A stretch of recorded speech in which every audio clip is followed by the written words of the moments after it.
Vamos a empezar, por favor, lo que quieran charlar, les vuelvo a repetir. Ayer voté 4 alumnos de la clase porque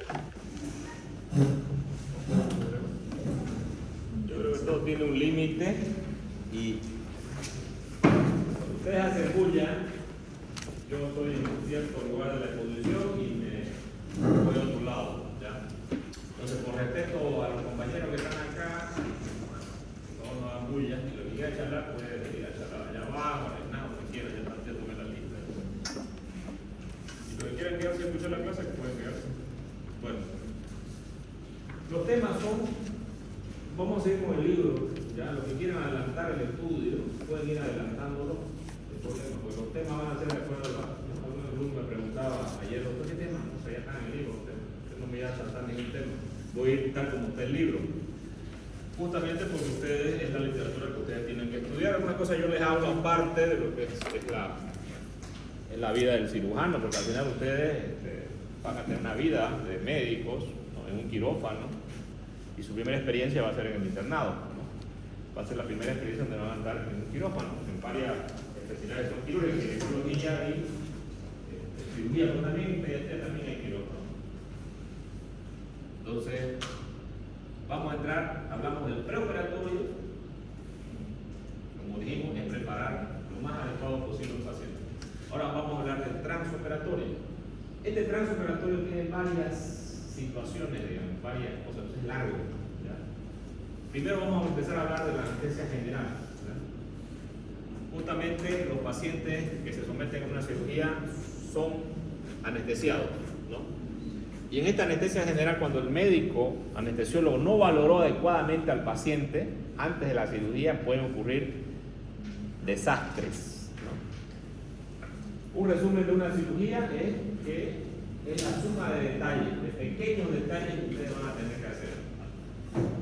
No le pedí al paciente un laboratorio, por ejemplo, no le pedí un ionograma. Si el paciente tiene un potasio bajo, en la cirugía, cuando le hacen la inducción anestésica para intubarlo con fenilcolina, el potasio baja más y el paciente hace paro cardíaco irreversible. Es un pequeño detalle. No revisar al paciente antes de entrar al quirófano si el paciente tenía una neumonía o el paciente era un paciente asmático. Es importante la evaluación que va a hacer el anestesiólogo antes de que el paciente ingrese al quirófano, como también la evaluación laboratorial e inclusive imagenológica. Y los pacientes pueden cambiar, ¿no es cierto? Justamente nosotros tenemos dos tipos de cirugía, que tenemos una cirugía de urgencia y una cirugía que es ambulatorial o una cirugía que es programada, ¿ya? La cirugía programada, el paciente un mes antes está haciendo las evaluaciones, con las interconsultas, pero nosotros podemos cambiar de un día a otro. Sí. O sea, yo ahora estoy bien y mañana puedo empezar con una tos, ¿no es cierto? Puedo empezar con un problema respiratorio. Entonces, por eso que, aparte de las evaluaciones que se hacen medio programada, la noche antes de la cirugía tiene que ir evaluando el anestesiólogo. Y luego, cuando el paciente entra a quirófano, también a la puerta de entrada a quirófano, también es revisado nuevamente. Estos filtros son importantes para entrar en un paciente con las mejores condiciones. Y todo se anota, ¿ya? Nosotros ahí en el hospital tenemos un checklist que las enfermeras hacen, ¿no? El paciente se lo bañó, el paciente se lo aseó, el paciente está con bata quirúrgica, el paciente está, ¿no? O sea, todas las cosas que el paciente tiene que tener, está con una vía periférica, ¿no? Todo eso se va registrando. Entonces, la forma de hacer las cosas bien es siempre siguiendo un protocolo.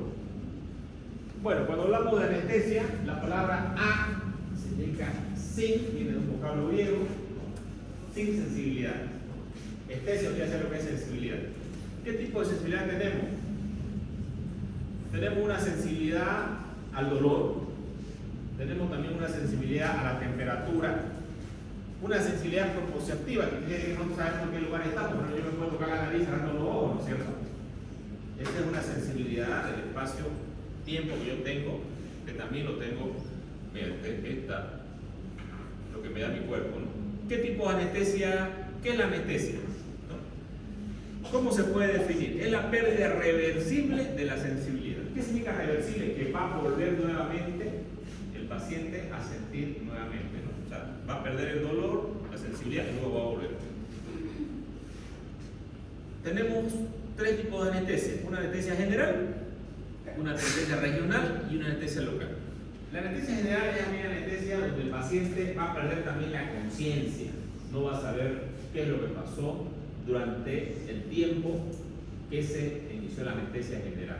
Entonces el paciente va a quedar prácticamente sin conciencia.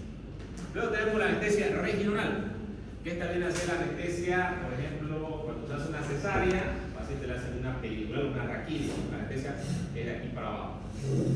Si le vamos a poner una fractura a un paciente, también algunas veces el anestesiólogo indica hacer una anestesia raquidia, que es para abajo. O si voy a operar una fractura del brazo, de repente puedo hacer una anestesia acá en el plexo. ¿Qué plexo es este? Braquial. Puedo hacer una anestesia en el plexo braquial.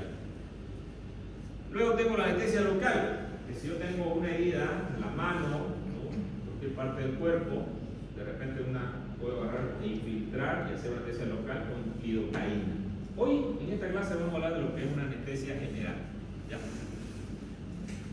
Bueno, ya hablamos que es la pérdida de la sensibilidad. ¿Y qué tipo de anestesia general tenemos? ¿Qué tipo de medicamentos tenemos para anestesia general?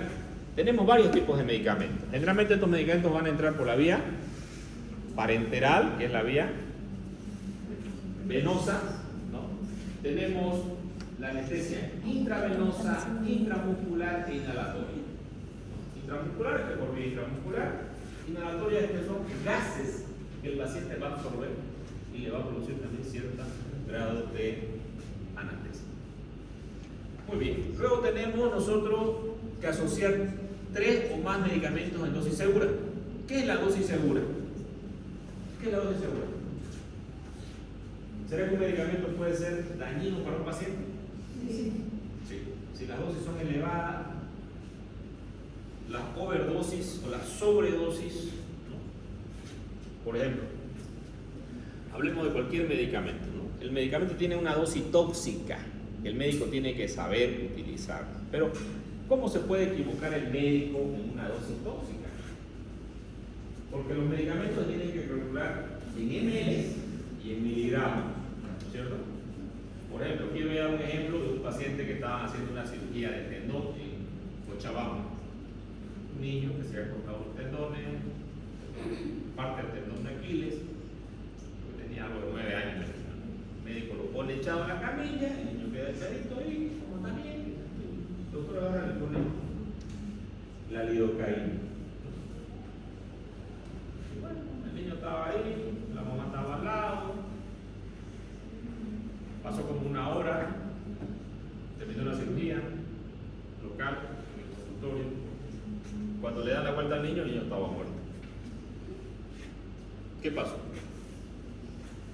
¿Qué ocurrió? ¿Por qué murió? ¿Qué le faltó al médico hacer?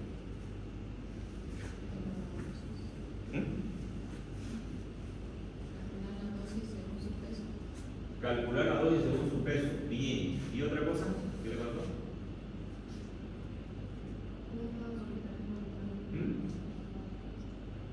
¿Qué cosa más? ¿Estaba al lado del paciente? Eso, faltó la monitorización. El paciente no estaba monitorizado. Entonces, si el paciente no está monitorizado, significa que este paciente, si usted sabe que el paciente hace bradicardia, ¿qué va a hacer? Lo va a sentir. Si el paciente no respira y satura abajo, ¿qué va a hacer? Lo va a sentir la vía respiratoria, ¿no es cierto? Entonces, ¿cuál fue el error? No monitorizar al paciente. Y obviamente, en dosis elevadas de lidocaína, y el niño es fácil de equivocarse, ¿no es cierto? Porque el niño es pequeño, ¿no? Entonces puede producir bradicardia, somnolencia y el paro respiratorio. Por eso es que es importante que monitoricemos al paciente. ¿Y cómo lo monitorizo?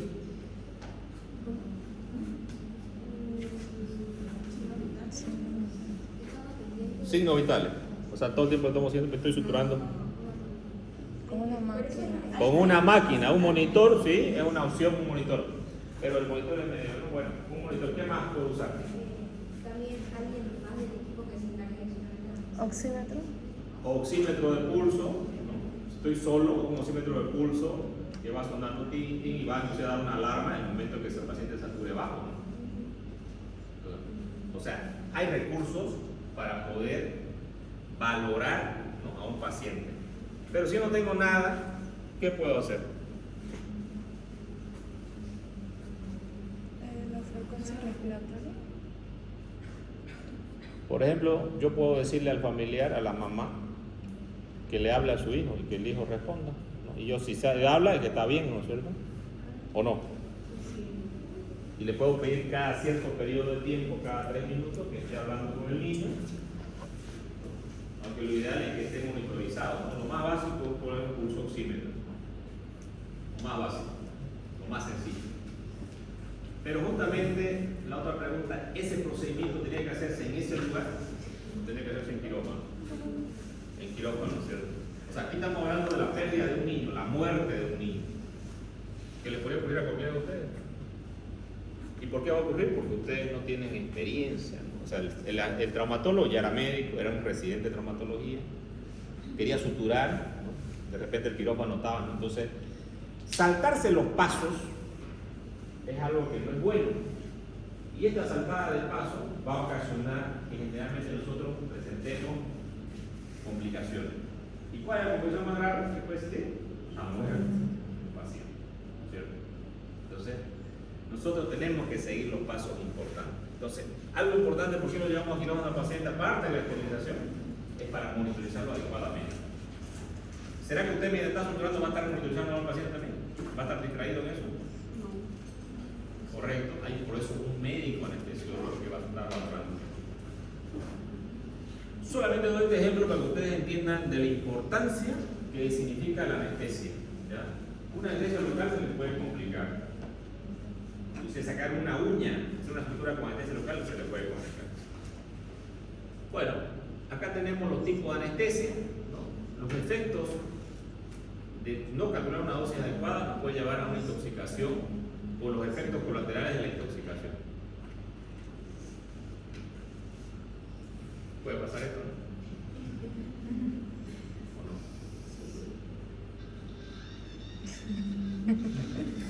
Todo lo que haga que pase. Muchas de las cosas pasan por no prever, ¿no es cierto? Ahora, esto es una pregunta de examen que yo les voy a hacer. ¿Cómo calculo la dosis? Una regla de 3 simple, bastante sencilla, que un niño probablemente un niño de 10 años la puede hacer. Pero ustedes son universitarios con capacidades superiores, ¿no? Más fácil todavía, ¿ya? Entonces, fíjense, acá está el ejemplo clarito, ¿no? Ustedes tienen, ejemplo, administrar 200 miligramos de ampicilina intravenoso cada 12 horas. ¿Cuántos ml debo darle? Si la presentación de la ampicilina del frasco viene de 500 miligramos en 2 ml, entonces pongo 500 miligramos es igual a 2 ml, ¿no? Ahora quiero saber cuántos ml de los 200 miligramos, cuántos ml significa. Entonces aquí pongo más, menos y más. ¿Ya? Los dos más los pongo arriba, 200 miligramos por 2 ml y abajo pongo 500. Borro los dos ceros. Queda 2 por 2, 4. Borro los miligramos también, me queda 4 ml dividido entre 5, 0.8 ml. Facilísimo, ¿no? ¿No es fácil? Bueno. Si no es fácil, revísenla.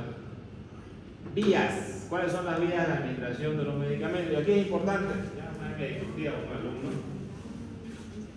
Por ejemplo, ¿la vía ocular es una vía adecuada para que yo valore la alergia de un paciente? No. ¿Por qué no es adecuada? Por el pH. Porque el paciente puede hacer un choque anafiláctico. Es rápida esta vía. Por eso es que cuando yo voy a hacer una prueba, por ejemplo, para la penicilina, que es la alergia, voy a colocar 0,1 ml con una jeringa subcutáneo de la penicilina. Y voy a esperar 5 minutos. Y en 5 minutos puede hacerse una roncha en el paciente. Si se va a hacer la roncha, no le voy a colocar la penicilina.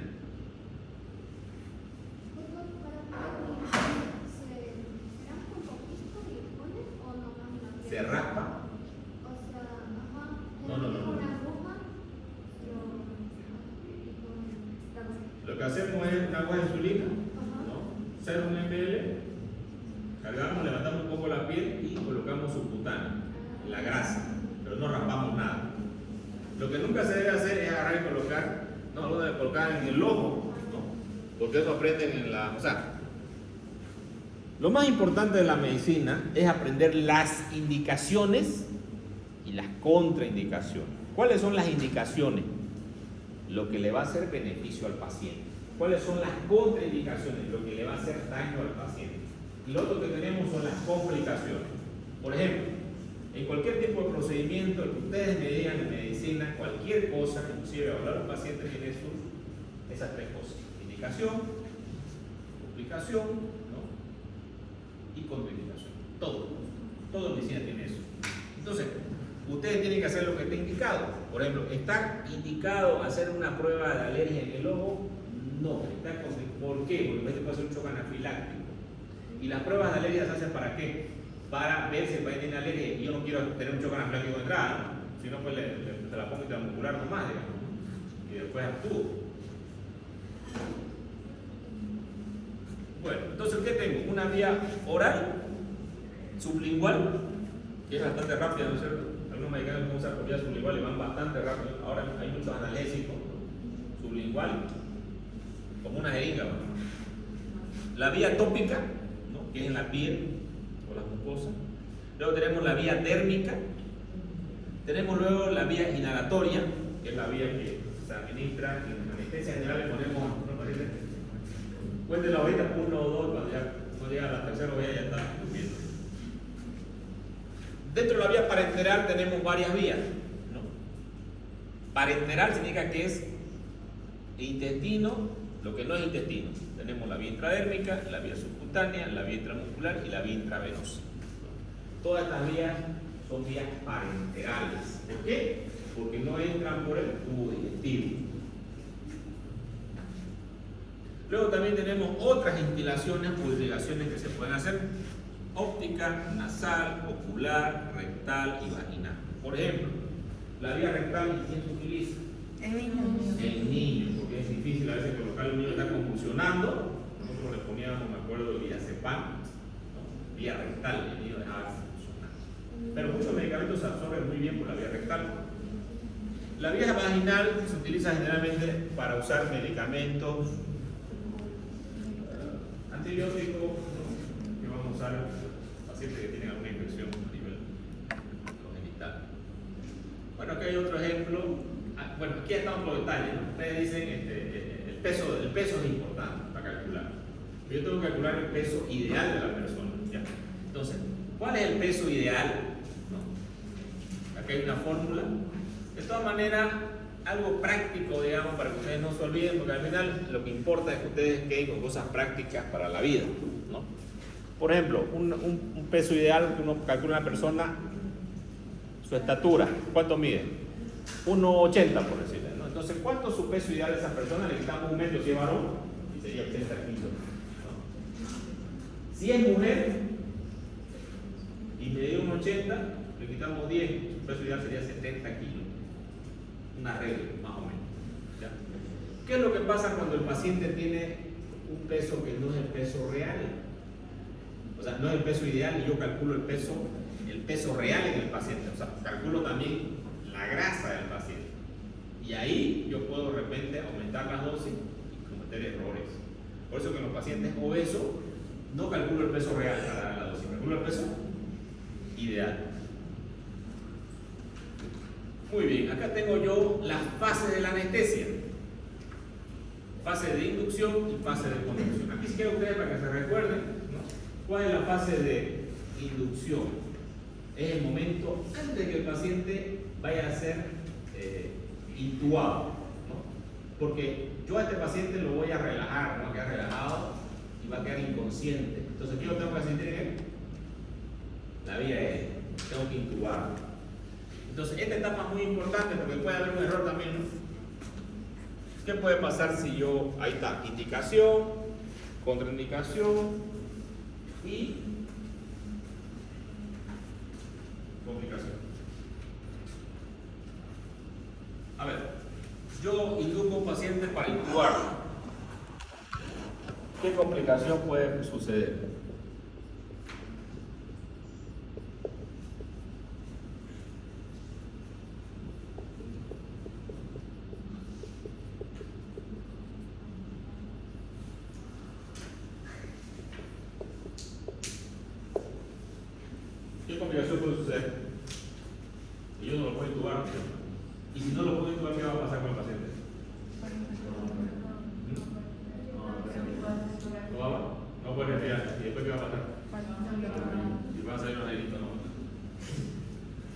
puede morir.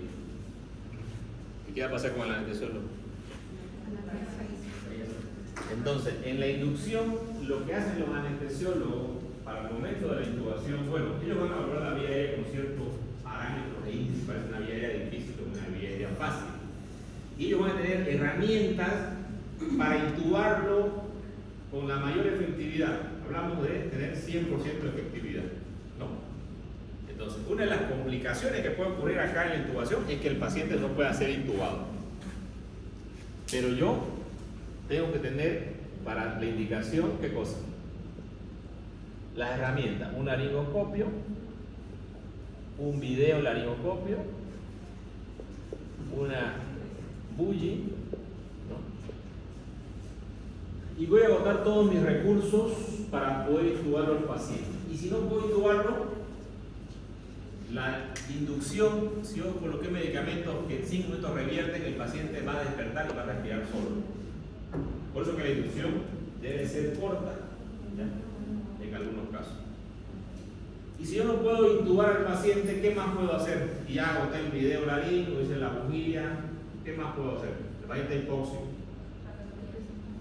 Puedo hacer una cricotiroidotomía, que es un procedimiento de emergencia, ¿no? Para oxigenar al paciente.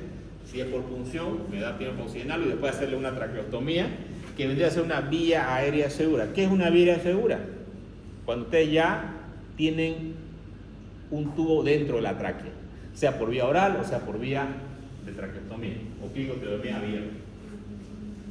¿Y esto qué significa? Que ustedes van a dar el flujo adecuado de oxígeno al paciente, el volumen también de oxígeno necesario y lo van a poder oxigenar adecuadamente. ¿Ya? ¿Pero existen contraindicaciones para la intubación? Sí. ¿En qué paciente estará contraindicado intubarlo? Si me llega un paciente, me llega una paciente, por ejemplo, ahí al hospital que le cayó un arco en la cara. Todo eso estaba fracturado y la paciente sangraba. ¿Sí? Ya no respiraba, estaba hipóxica. ¿Qué tengo que hacer yo? ¿Puedo intubarla? No se puede, ¿no es cierto? Entonces es una contraindicación intentar intubarla. ¿Por qué es una contraindicación intentar intubar a esa paciente? Correcto, voy a perder tiempo. ¿En cuánto tiempo ustedes se mueren si no respiran? En 5 minutos ya vamos a tener daño cerebral, irreversible. 5 minutos.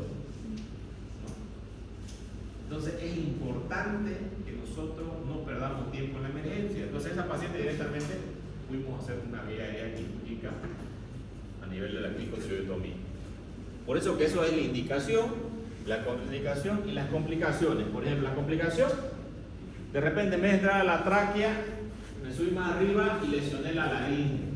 Esa es una complicación de la vía aérea quirúrgica, por hacerlo rápido. O de repente me fui a un lado y lesioné la carótida y el paciente se murió desangrado. Esa es una complicación de la intubación. O de repente, en vez de meter un tubo 7 milímetros, porque nunca estudié sonda, le metí un tubo 9 y no entraba y a la fuerza, ¿y qué pasó? Tuvo una ruptura de algo traqueobronquial y el paciente hizo una neumotórax bilateral y el paciente se me murió. ¿Ya? O le lesioné el cartílago tiroides al paciente y como le lesioné el cartílago tiroides al paciente sí lo pudo intubar a la tráquea, va a vivir, pero no va a poder hablar nunca más porque la laringe va a quedar estrecha, estenosada, porque jamás debe abrir la laringe. Entonces el paciente no va a poder hablar más, son complicaciones. Entonces por ahí que una mala maniobra de eso de ahí puede producir una ruptura de la membrana traqueoesofágica. ¿De la membrana? Traqueoesofágica. Membrana traqueoesofágica, sí, puede lesionar atrás, es más rara, sí, pero puede pasar. Que te pases hasta atrás. Ajá. ¿Qué es la ciencia? Llamar al abogado, porque va a ser fístula el paciente esofágica. Tenés que llamar al doctor a que le haga una esofagotomía. Tenés que hacer una intubación de la tráquea, ¿no? Y luego la esofagotomía hacia el exterior para que no te haga una mediastinitis. Y si te das cuenta rápido, si no te das cuenta, ya me das una mediastinitis y la mortalidad bastante elevada. Todo el tórax te va a mano. Por eso que ahora la mayoría de los procedimientos sí. Correcto, esa es otra contraindicación para hacer una intubación. En ese caso tendría que hacer directamente una vía aérea en cuello, ¿no? hay contraindicaciones, ¿no? Si va a tener un tumor, pues usted tiene que valorar al paciente que va a hacer la anestesia. Obviamente en la emergencia nosotros no valoramos mucho, o valoramos también pero de una forma rápida, ¿no? Pero ¿qué es lo más importante para el médico? Tener recursos, los resultados, pero si yo no tengo recursos, si yo no tengo un videolarino, por ejemplo, si no tengo una bujía, ¿no? Todas estas opciones las estoy perdiendo, ¿no? Y acá también en la vía aérea tengo una vía quirúrgica, ¿no? Que tengo que estar capacitado para hacer esa vía quirúrgica, ¿o no? Tengo que estar capacitado para hacer esa vía quirúrgica. O sea, hay cosas básicas, y eso quiero que se les quede grabado. Las cosas básicas ustedes tienen que aprender. No importa si el día de mañana es el que vayan a hacer. Porque las cosas básicas yo tengo que asistir a un paciente en una condición. Ya digamos, soy epidemiólogo, igual es un médico, ¿no? Si alguien de ahí cae, hace paro en tu oficina donde estás ahí escribiendo, ¿tenés que asistirlo o no? No, soy epidemiólogo, soy médico no asistencial. No, son médicos. Te pueden meter juicio porque no prestaste atención, omisión de socorro, señor. Si son médicos, tu título dice que estás competente. Ah, no, pero yo nunca quería aprender de nuevo. Tienes que estar preparado. Cosas básicas yo tengo que saber.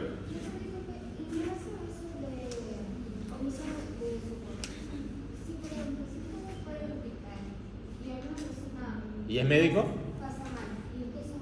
Tenés que asistir. Sí. Si estás en la playa en Punta Cana, donde estés, tenés que asistir. No puedes, o sea, tenés que asistirlo, pero si no se dieron cuenta, pero si alguien se da cuenta, ya nos damos una fiesta ahí, ¿no? Todito ahí, ¿no? Son médicos, está ahí, ¿no? Un palo allá, ¿no? Y dicen médico, ¿no? Y lo que hecho los países. Nadie te conoce que sos médico, ¿no? Entonces, ahí. Bueno, resulta que el paciente viene y lo socorren y lo llevan y quedó con muerte cerebral. Y por ahí de repente después sale un video por ahí y dice, pero si yo un médico, yo lo conozco, la doctora estaba ahí en la lista. La familia te puede hacer un proceso legal. En Bolivia sí lo pueden hacer, en Brasil también. No sé en qué países no se puede, pero la mayoría de países sé que sí, hay omisión de socorro. El médico tiene que asistir. Cuando es emergencia, es diferente que si yo, digamos, quiero ir a su consulta, usted no, el doctor va a tener que caer gordo, así que no lo quiero atender, digamos. Pero es una consulta programada, ¿no? Usted tiene todo el derecho a no atenderme, porque eso es programado. Es lo mismo que un cirujano que quiera un paciente que quiero mover, pero es programado. No me da la gana. Tengo mi derecho a no operarte, digamos, o buscarte otro médico. Pero si es emergencia, yo no lo puedo negar, porque yo trabajo en emergencia. Aquí, por ejemplo, viene cualquier paciente que venga, yo tengo que asistirlo. Así sea mi enemigo, lo que sea. Tengo que asistirlo porque es mi obligación, es mi deber como médico. Y si yo no presto la atención, puedo ser pasible a una sanción. ¿Ya? Entonces, eso se aplica. Entonces, aquí lo más importante de la fase es la inducción y la conducción. Hay medicamentos que ustedes van a la inducción y la conducción. La conducción ya viene a ser el periodo, si ustedes quieren largo, ¿no? Todo el periodo de la anestesia. ¿Cuánto tiempo dura una anestesia? 1 hora, 2 horas, 3 horas, 6 horas. No me acuerdo de la cirugía, 6 horas de cirugía. Hay cirugías que duran 12 horas, ¿no? Y bueno, por ahí me han contado apenas de 24 horas, pero claro, cada cirugía tiene su, ¿no? Por ejemplo, si le van a hacer, creo que una separación de siameses, ¿no? En el cerebro, es una cirugía de neurocirugía que tienen que hacer una circulación extracorpórea para el uno, para el otro, entra un equipo, entra el otro, y es una cirugía bastante larga. Evidentemente sí, digamos.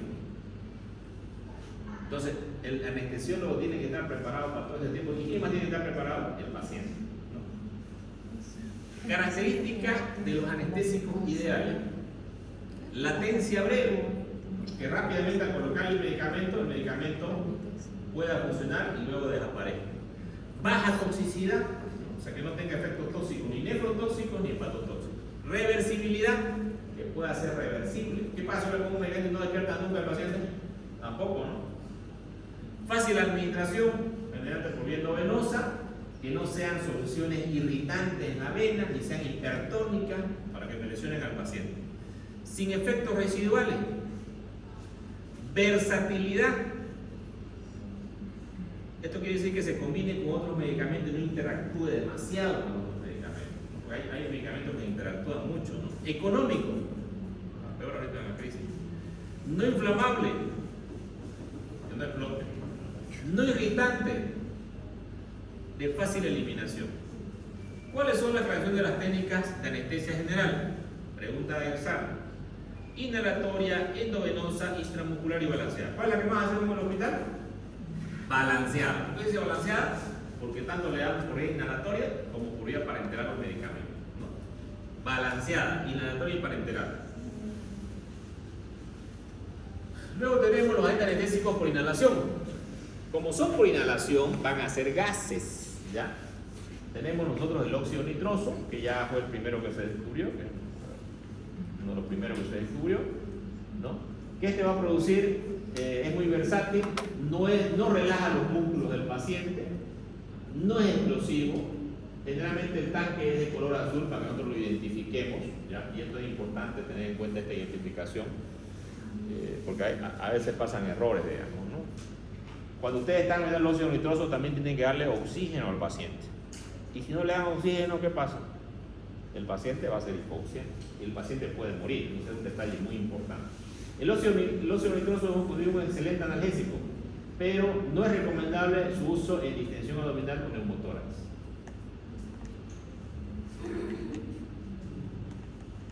Los anestésicos volátiles tenemos el alotano, ¿no?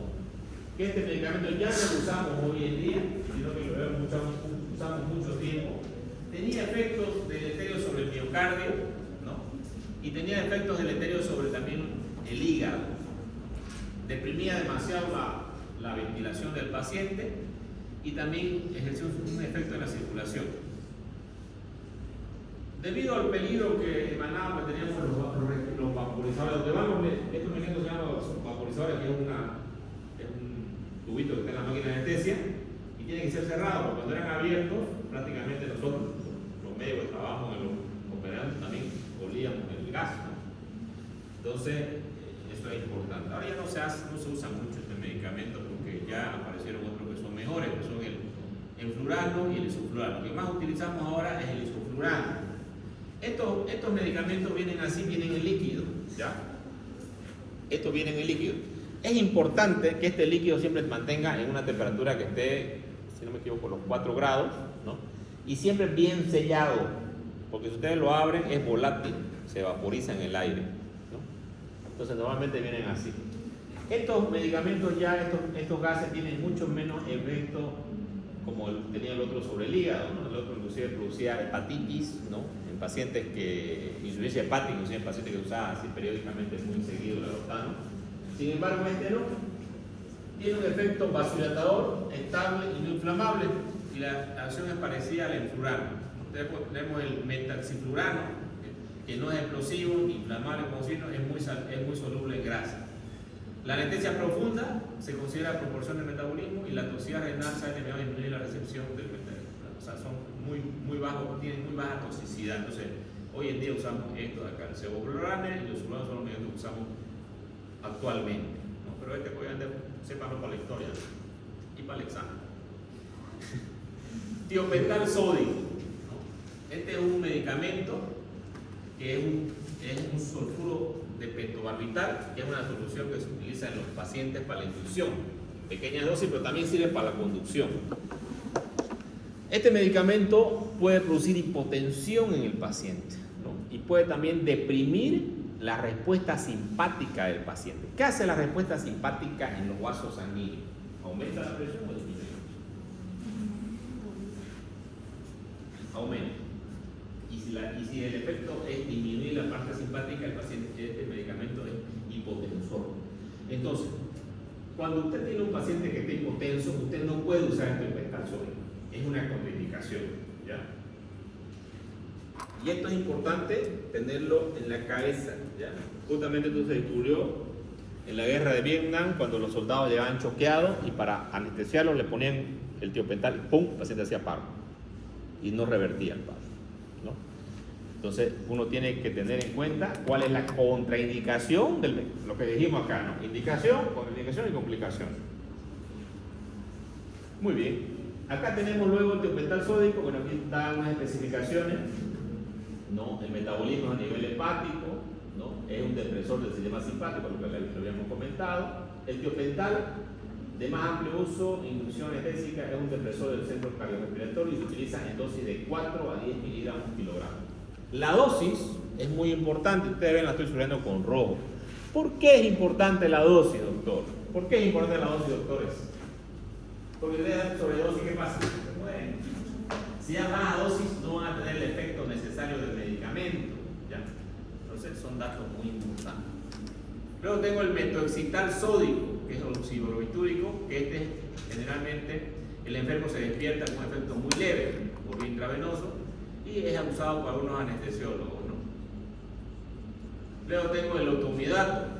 Este tomidato también lo uso para inducción, para que el paciente relaje y yo pueda intubarlo, junto, o con la succinilcolina, que es otro que uso en la inducción para intubar a un paciente de forma rápida. Es un hipnótico potente y no tiene acciones analgésicas. Y su presentación comercial viene de 2 miligramos ml. Se utiliza como inductor de anestesia en dosis de 0,3 miligramos kilogramo peso. ¿Por qué no lo de ¿Para qué? en algunas películas veía que, digamos, cuando había explotado una bomba o algo y había alguna ¿Computación? amputación, rápidamente los paramédicos iban y le colocaban algo. Morfina. O sea, la morfina es uno de los medicamentos que se ha utilizado mucho para calmar el dolor en las situaciones de guerra, digamos, para el paciente aguante el dolor y puede ser transportado. Pero lamentablemente, gracias a la morfina tenemos muchos adictos, ¿no? Los primeros se usó la morfina fue en la guerra de Vietnam, y justamente el soldado tenía una ampolla de morfina cargada en el bolsillo, ¿no? Y una vez que él tenía una herida, lo que sea, agarraba y se colocaba en el muslo aquí, para hablar del muslo. Se colocaba y los paramédicos también tienen lo mismo. Sin embargo, ¿no? Debido a este uso indiscriminado, empezaron a aparecer los hospitales psiquiátricos en Estados Unidos debido a la adicción de estos, incluso hay hasta películas de la adicción de los... Y tenemos problemas de la adicción, eso vamos a hablar un poco más después cuando hablemos de los morfínicos, digamos. ¿En la actualidad se usa la ambulancia? Sí, tienen morfina o tienen fentanil, pero en dosis baja, digamos. Bien. Seguimos. Entonces, ¿qué es lo que produce esto? ¿No? Va a producir... ¿Por qué se lo utiliza? Porque su efecto es de 5 minutos en el adulto. Entonces, va a revertir el medicamento. Entonces, si usted no puede intubarlo, el paciente va a volver a respirar nuevamente, ¿no? Entonces, estas situaciones son realmente situaciones muy interesantes. Yo las he vivido alguna vez. Me acuerdo la más interesante de mi vida, se las voy a contar ahora. Fue cuando un paciente que era médico, lo habían operado de una apendicitis, también andaba mal en una clínica, llega al hospital, viene un médico que es su amigo y lo recomienda operarlo, que no sé qué, me llamas que yo te ayude. El paciente no entró a la cirugía, yo he estado todo el día en turno, ya en la noche, me fui a dormir, esperando la cirugía, durmiendo ahí toda la mañana. Me llaman al anestesiólogo, ese anestesiólogo más bien siempre la cirugía la suspendía, la bloqueaba. 2 de la mañana me llaman, yo me digo, sí doctora, venga quirófano, ya, me voy a quirófano. El paciente, como era médico, tenía un sobrino que también era residente en el hospital y también era médico. Y también iba a entrar a la cirugía. Perfecto. La anestesióloga le preguntó al paciente, primer error, ¿a usted le hicieron anestesia general en la primera cirugía? Sí, dijo el doctor. No le habían hecho anestesia general. Él tenía una vida difícil. La anestesióloga no pudo intubarlo a la primera, no pudo intubar a la segunda. Y le pidió ella, la jefa, ayuda a su residente. Y la residente de tercer año intentó 2 veces, no pudo. Yo estaba ahí como que tranquilo, yo no estaba tan tranquilo, digamos, ¿no? Porque después de que no puedan ellos, ¿quién? El cirujano tiene que... ¿Quién nos podrá ayudar?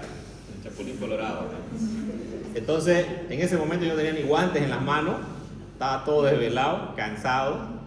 Y el paciente, miré el monitor y el paciente tenía 40 de frecuencia cardíaca, estaba bradicárdico, tenía saturación de 40 también, estaba cianótico completamente el paciente. Entonces le digo a la enfermera que rápido me traiga un equipo de traqueotomía, una cánula, y no me puse guantes siquiera.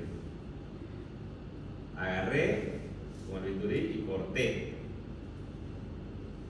Con la mano difusioné con los dedos, con la pinza, llegué a tocar la tráquea y la tráquea y le puse la cánula dentro de la tráquea. Y cuando terminé de hacer eso, que fueron, digamos, póngale 30 segundos, lo vuelvo muy rápido. Y empecé a ventilarlo al paciente, subió la saturación y luego me senté a un lado. Y le dije a los ayudantes que cautelicen los vasos que estaban sangrando ahí. Porque para mí fue, digamos, muy estresante, digamos, hacerlo esto tan rápido, ¿no? Obviamente sabía que el paciente, si no lo hacía rápido, se moría, ¿no es cierto? Ya él estaba con una saturación de 40, estaba bradicárdico, ¿no? O sea, a que fuera yo creo que faltaba un minuto, el paciente agajado. El paciente no hizo paro, ¿no? Salió. Ya después el paciente me cuenta, ¿no? Que él vio la cirugía de arriba. Él estaba arriba y vio todo lo que hicimos nosotros en ese momento. Estaba muriendo, ¿no? Estaba muriendo, no tenía un dron, digamos. ¿Con cuánto de saturación el paciente puede quedar hipóxico? Esta pregunta es interesante. ¿Con cuándo puede quedar hipóxico? Generalmente va a llegar a 0 de saturación. No va a saturar nada. De hecho, ya no hay pulso, ya ni siquiera valoran. El periodo tiene que ser el tiempo, ¿no? Ese paciente, si yo a ese paciente no le hacía eso tan rápido, probablemente el paciente iba a tener paro o tener que reanimarlo. Y ahí ya tenemos secuelas. El paciente no tuvo ninguna secuela. ¿Pero por qué no tuvo secuela?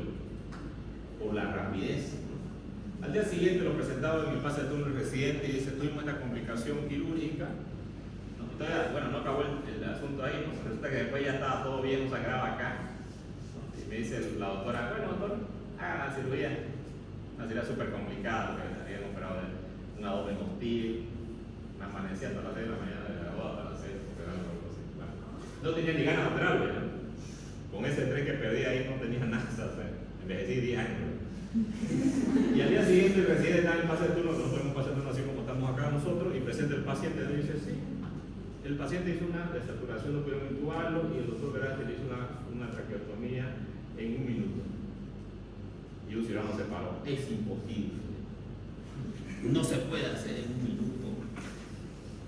Bueno, no se puede hacer en 1 minuto, claro.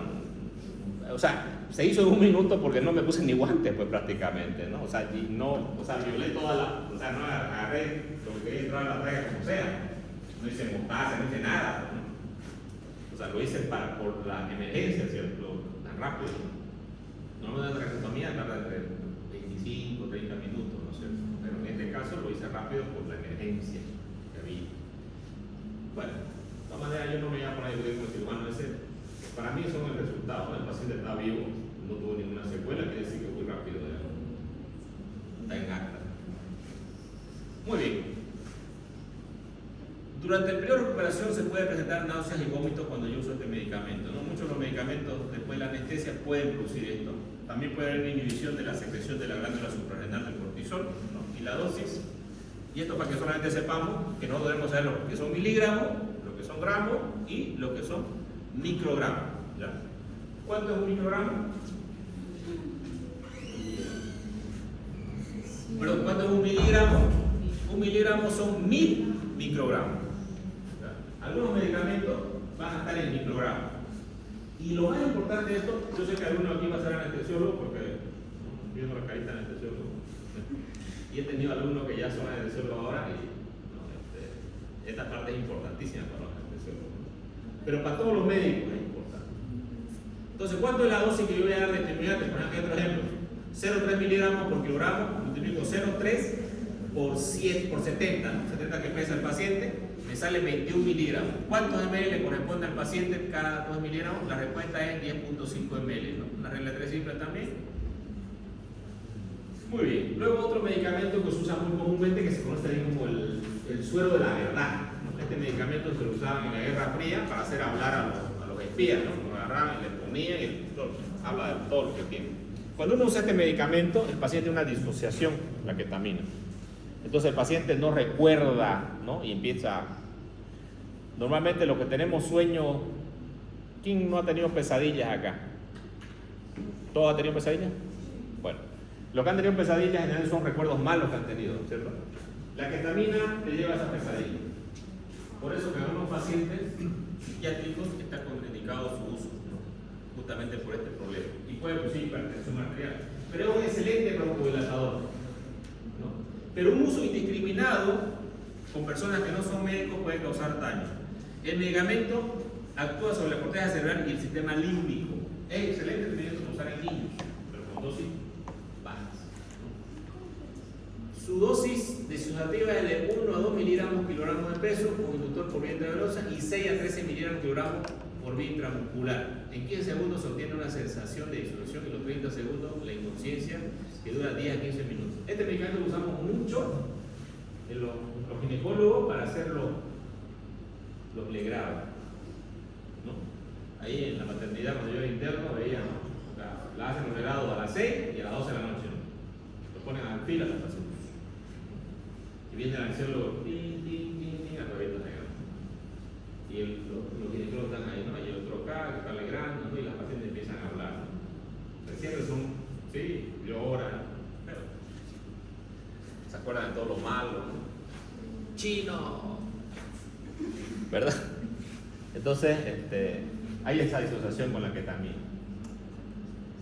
Tenemos otro medicamento que es el Propofol, también se usa mucho. De repente, si alguien le ha hecho un procedimiento endoscópico acá, no sé, alguna cirugía así de consideración, usan el Propofol, que es blanco.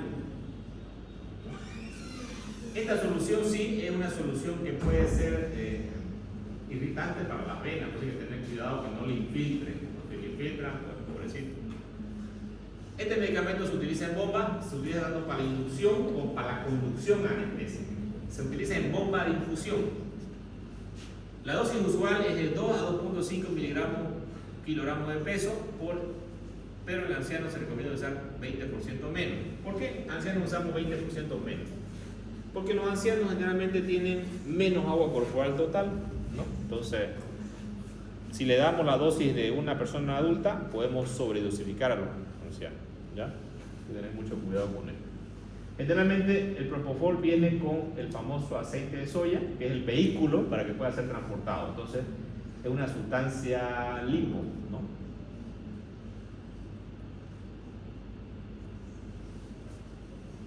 ¿Se acuerdan de Michael? No se acuerdan. Bueno, Michael Jackson lamentablemente tenía una adicción a los analgésicos porque él tuvo una quemadura, ¿no? Uno luchó, estaba bailando y tuvo una quemadura del cabello, se quemó y bueno, quedó en el hospital mucho tiempo y bueno, quedó adicto lamentablemente, ¿no? Y su médico, Larry, le había puesto benzodiazepina y le puso Propofol. También se conoce como Diprivan, el nombre comercial. Y bueno, en el juicio, ¿qué pasó? Que le colocó el medicamento y el paciente hizo paro respiratorio. Como él no era un anestesiólogo, llamó al sistema de ambulancia y tardaron en llegar obviamente y Michael murió. Entonces el médico obviamente fue procesado, está procesado, porque él actuó de una forma, en el juicio, ¿no? El relato final fue que él actuó de forma negligente, ¿no? ¿Podía usar el sedante en Michael? No podía, ¿no es cierto? ¿Por qué no podía? Primero, porque no es anestesiólogo. Segundo, porque no tenía los recursos, digamos. Entonces, lo metieron preso. Otro medicamento es la propanidina. Se utiliza en obstetricia, empleado en una ampolla de 10 ml, contiene 500 miligramos, razón de 7 miligramos de peso. Es un anestésico muy rápido y fugaz y su efecto dura 3 a 6 minutos. Una ventaja es que produce menor depresión respiratoria que los barbitúricos. De ahí su utilidad en la obstetricia. Tenemos otro, el gamma hidroxibutirato de sodio. Viene en polvo blanco soluble en agua sanita por vía intravenosa. Produce inconsciencia pero escasa analgesia. Se indica dosis de 60 millones de peso y está contraindicado el uso en la eclampsia. Se clasifica dentro de los grupos de gamma miméticos como el etrometato y la benzodiazepina. Los gamma miméticos actúan a nivel del sistema inhibidor reticular ascendente, emulando la acción de un mediador fisiológico del ácido gamma aminobutírico. El flunitrazepam, esta es la famosa pildorita, ustedes han escuchado por ahí, ¿no? La pildorita que salen los jubilados, ¿no? Van a cobrar su jubilación. Y hay una chica que lo están esperando ahí, para ir a tomar una cervecita. Esas son las pildoritas. Se van a los locales, se sientan con ellos. Ellos ya saben que les van a pildorear, pero quieren disfrutar el momento. Ellas le ponen justamente este medicamento que es clonazepam y con eso les roban su plata. Después lo despiertan. Lo mismo hacen con las chicas, ¿no? Que van a los locales, o algún amigo por ahí, amigos por ahí, digamos. También hacen esto, le ponen en las bebidas. Es de los medicamentos que están prohibidos su uso, ¿no? Y que hay que tener cuidado, ¿no? Ya inclusive hay algunas medidas que hacen en los bares.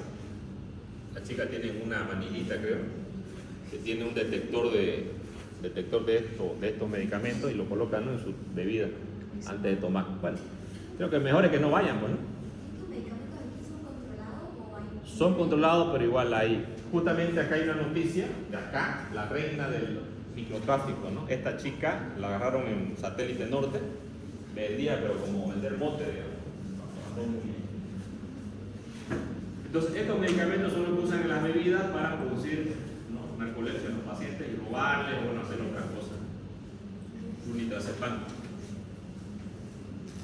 Tenemos los neuroleptoanalgesias, ¿no? En este caso tenemos el fentanil, ¿no? Que también es una de las drogas muy utilizadas en anestesia. Lamentablemente sí tenemos que decir que este medicamento también es usado por algunos médicos que entran en este mundo de la adicción, porque el fentanil es altamente adictivo, es un opiáceo sintético que fue creado por un médico.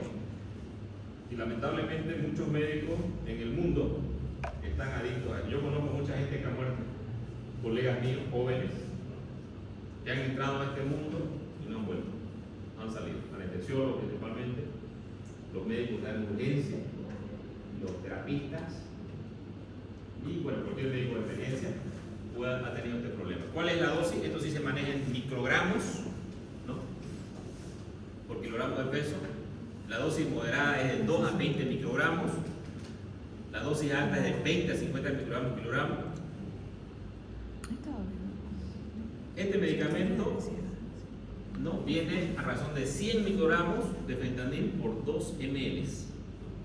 50 microgramos de ml significa 0.05 miligramos por ml. Este medicamento lamentablemente es muy bueno para la analgesia, pero no se puede usar mucho tiempo en un paciente. Ustedes lo vamos a usar como analgésico, no se debe nunca usar más de 5 días. Por lo tanto, el gran problema es que el paciente pueda quedarse adicto al medicamento, ¿no?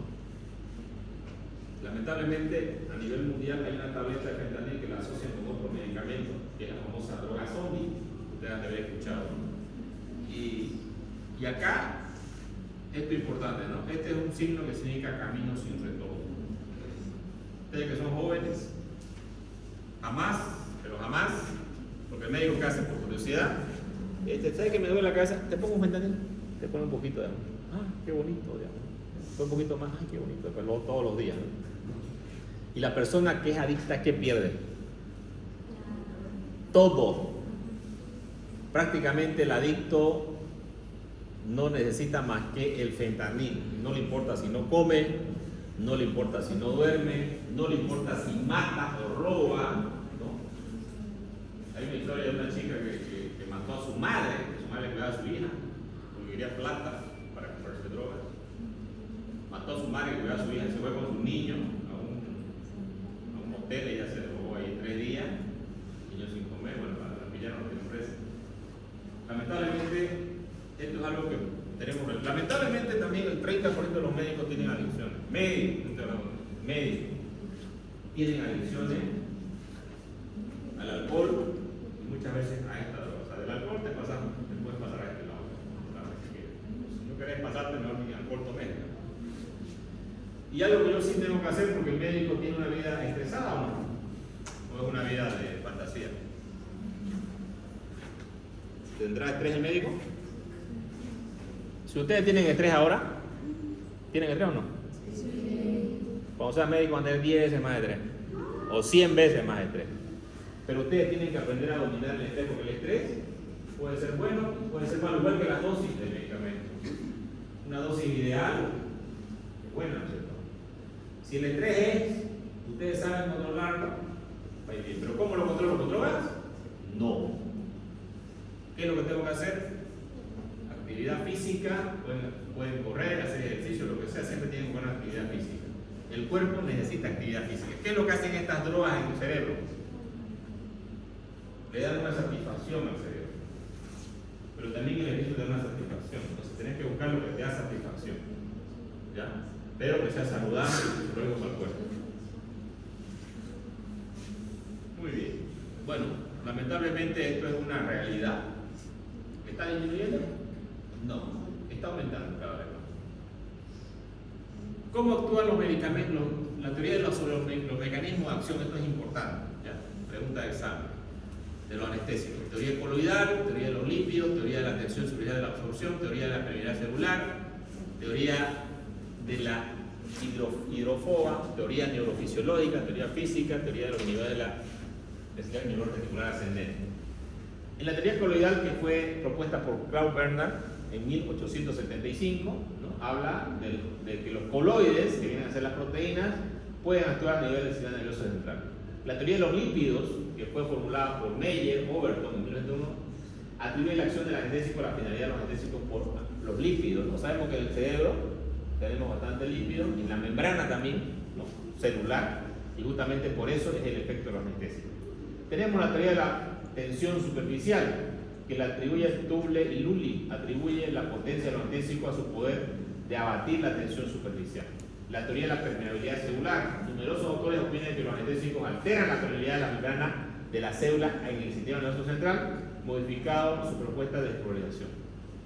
La teoría de la fase hidrófoba, ¿no? Formulada por Mullins y Miller, propone que los anestésicos sobreviven cuando una molécula del anestésico se fija a la parte hidrófoba de una lipoproteína de la molécula celular.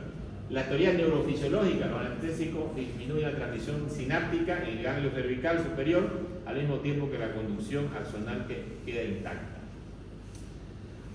Y gracias a esto, digamos, la sensibilidad no llega, ¿no? Hasta el tálamo y el paciente no siente dolor. La teoría física supone que la potencia anestésica se relaciona con la actividad termodinámica o del tamaño de las moléculas de la gente. Teoría de los inhibidores del sistema reticular ascendente. Otro agente actúa a nivel del mesencéfalo sobre la sustancia reticular, emulando la acción del mediador químico del sistema inhibidor reticular ascendente, es decir, el ácido gamma-aminobutírico. Aquí tenemos un aparato de anestesia general, que es un respirador, pero aparte tiene un vaporizador de CO2 y aparte tiene un vaporizador también de el gas que va a entrar al paciente. Puede ser el sulfurano, puede ser el alotano, ya usamos alotano, ¿no? Entonces aquí ustedes pueden ver la máquina de anestesia, ¿no? Tiene un fuelle, un respirador donde está conectado al paciente, pero también al mismo tiempo tiene un vaporizador donde va a ir gas anestésico. Esta máquina no es lo mismo que un respirador, es una máquina de anestesia. Entonces es un aparato de máquina de anestesia con ventilador. ¿Ya? Y lamentablemente esas máquinas son bastante costosas, bastante caras, porque miden un volumen y también tienen un vaporizador que es importante, ¿no? Nosotros en el hospital teníamos unas máquinas que eran japonesas, Takaoma creo, y estas máquinas duraron, fíjense ustedes, 30 años, ¿no? Después había unas máquinas que eran chinas, pero y esta china no aguanta nada, ¿ves? ¿No? Cada 5 años recambio y son máquinas bastante costosas y caras. ¿La fuente de oxígeno es importante para el paciente que está incubado con una máquina de anestesia? Sí. Justamente una vez nos pasó un error también, bueno, se cometió un error en el hospital que se conectó la manguera que no era de oxígeno y al paciente no le pasaron oxígeno y el paciente hizo hipoxia cerebral. Parece que estaba incubado. Esto es importante tenerlo en cuenta. La fuente de oxígeno es muy importante. También los vaporizadores de los medicamentos que dijimos, ¿no? La fuente de oxígeno, de gases anestésicos, tenemos un circuito. ¿Qué es un circuito? Nosotros vamos a hacer una vuelta por toda la universidad, es un circuito, ¿no? Entonces justamente la entrada del aire, del oxígeno al paciente y la salida del CO2 es un circuito. Es el primer circuito para nosotros que entra a la máquina, de la máquina manda oxígeno, sale CO2, ¿no? Ese es un circuito. Tenemos un circuito que es abierto, que no es el aconsejado, porque el circuito abierto salen los gases al exterior. Entonces usted también como médico va a oler estos gases y estos gases pueden ser dañinos. No se va a anestesiar, pero también puede tener daño hepático. El circuito cerrado es más aconsejable, ya que este no emana gas hacia el exterior. Y existe el circuito mixto, que va entre abierto y cerrado, ¿no? Para que ustedes entiendan, ¿no? Aquí está el CO2 y el oxígeno son los más importantes, ¿no es cierto?, para la célula. Entonces el paciente está respirando, entra oxígeno y sale. entra y sale. Para que entre y salga es importante el diámetro del tubo del paciente, ¿no? Luego tenemos la intubación endotraqueal, que es una de las cosas que tenemos que aprender en la parte práctica, es una habilidad importante. ¿Y para qué se coloca un tubo dentro de la tráquea? Para asegurar la vía aérea. ¿Puedo colocarlo también por la nariz, a la boca, a la tráquea? Sí, ¿en qué cirugía lo haría? Si voy a operar una cirugía de amígdala, ¿no? Y el cirujano tiene que estar ahí, ¿no?, mirando la boca, mejor se lo intuba por la nariz, ¿no es cierto? ¿Vamos a hacer esas prácticas? ¿De intubación? Sí. Si es que el muñeco sirve. Pues está medio derecha, ya, ¿verdad?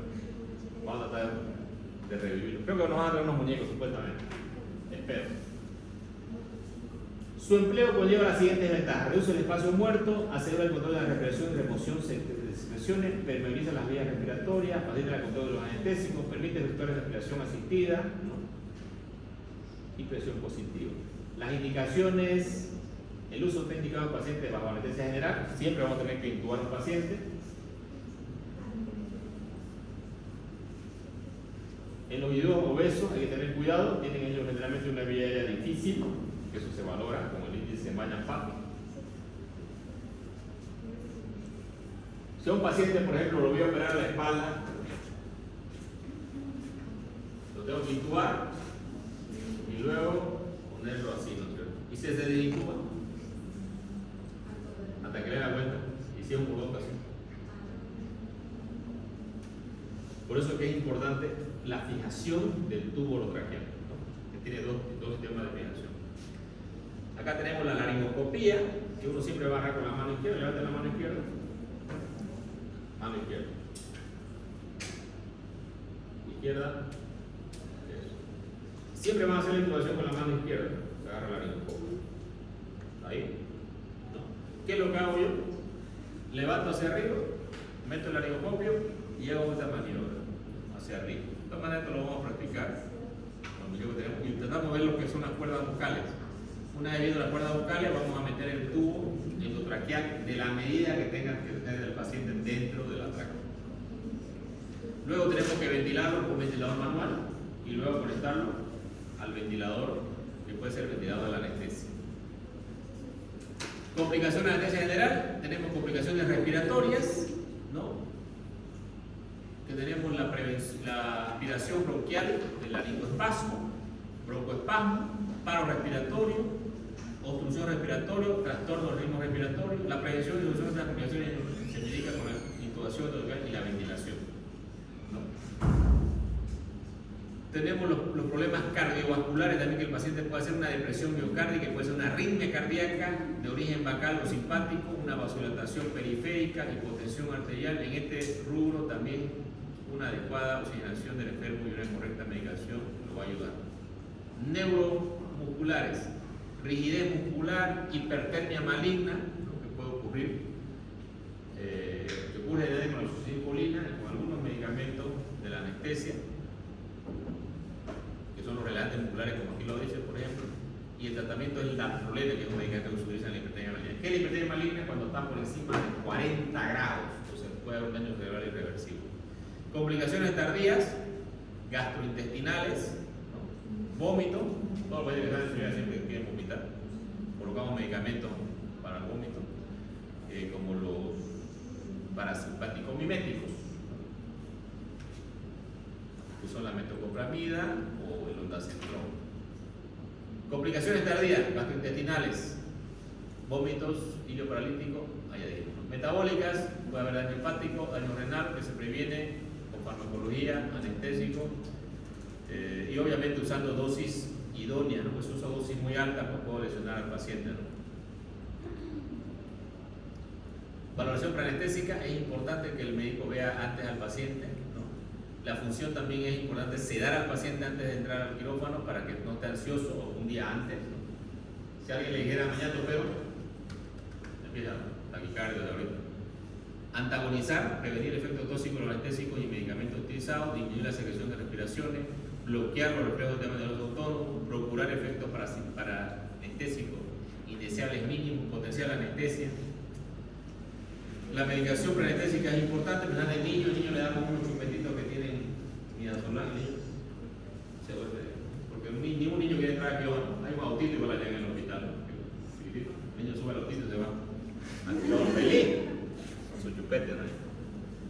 sabe que allá lo van a operar, digamos. Ya ahí sale sin auto. Eso hace para que llegue al quirófano. Los neurolépticos tenemos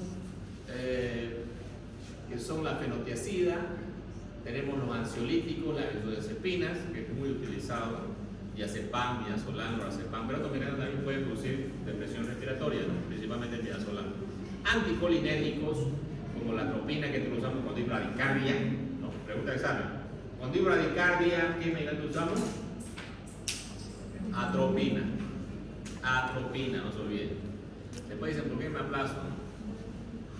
Opiáceos, ¿no? Esos son los medicamentos también que sirven, tranquilizan al paciente, pero no se puede usar por mucho tiempo. También pueden producir una depresión respiratoria y estreñimiento.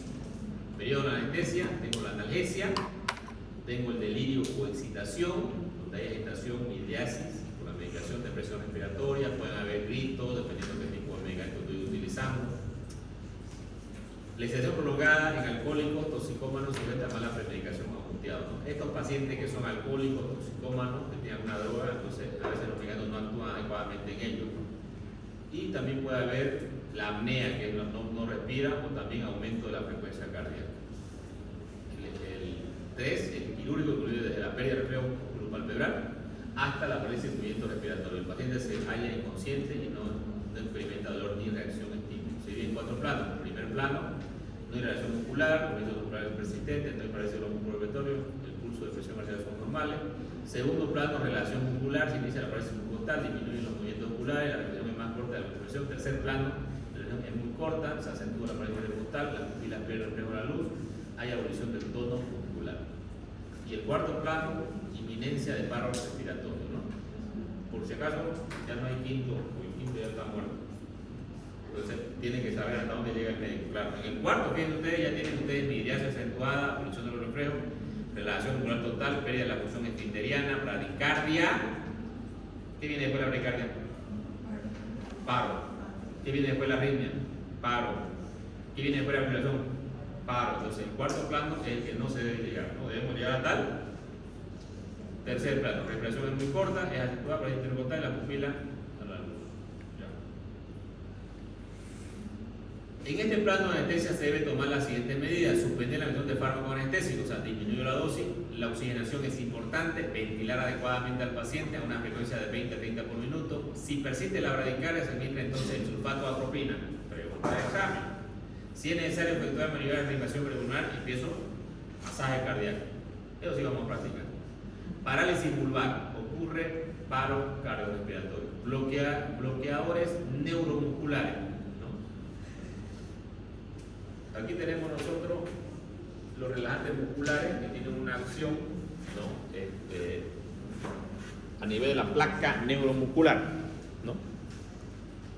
Hay una parálisis y los músculos no se mueven. Si todos respiran ahora, ¿por qué lo hacen?